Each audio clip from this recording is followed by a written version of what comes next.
Strange Adventure. Inspector Jonathan Hawk walked down the long hallway of the studio building until he reached a door bearing the sign, Nikolai Bastis, Folk and Oriental Dancers. The police department was already represented at the scene by Sergeant Hennessy and a couple of patrolmen. The police officer stepped into the large room that looked more like an Oriental shrine than a dance studio.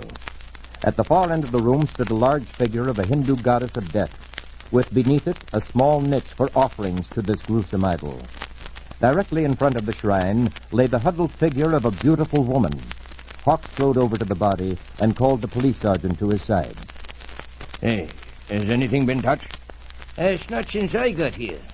Everything's just like it was when the dame's husband reported the suicide and we rushed over. I see. Where is Vasquez now? He's in the next room. He's pretty broken up. Officer Clancy's in there with him. Hawk looked about the room, finally coming to the shrine. From the small niche, he drew out a small caliber revolver. One chamber was empty. He knelt beside the pajama-clad body of the woman and noted the bullet wound in her right temple. Clutched in her right hand was a small, intricately carved jade god. Hawk rose and called to the sergeant. Bring in Nikolai Vasquez. A moment later, the dancing master was seated in the studio facing the inspector. Vasquez, when did you discover your wife's body? Well, I went shopping this afternoon.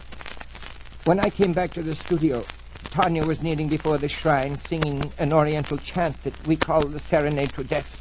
Serenade to Death, eh? Yes, it's part of an ancient ritual we use at the end of our public performances of Eastern dances. I was watching from the doorway when the phone rang in the outer office, and I went to answer it. I was picking up the phone when I heard a shot and ran back into the studio. My wife was lying there, dead. After you found your wife's body, did you touch anything in the room? No, I ran out and phoned the police. Vasquez, was your wife left-handed? No, she wasn't. Thank you. Thanks for helping me solve this crime, Vasquez.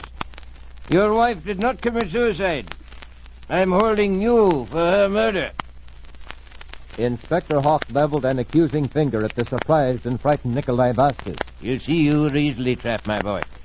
You said your wife was right-handed, yet she is clutching a small jade god in her right hand, not the suicide gun. And another thing, the gun was found in the niche between the idol and the body, 5 feet away from her. Here is a note Sergeant Hennessy handed me a while ago. Your wife wrote this note saying that your cruelty was driving her mad and that it was more than she could bear. She was planning suicide, yes, but you were in too big a hurry for her death. Now you must pay for it, Vasquez, with your life. This is Pat McGeehan in Hollywood, California, saying goodbye for my writer Charles Crowder and inviting you to listen again to another tale of Strange Adventure.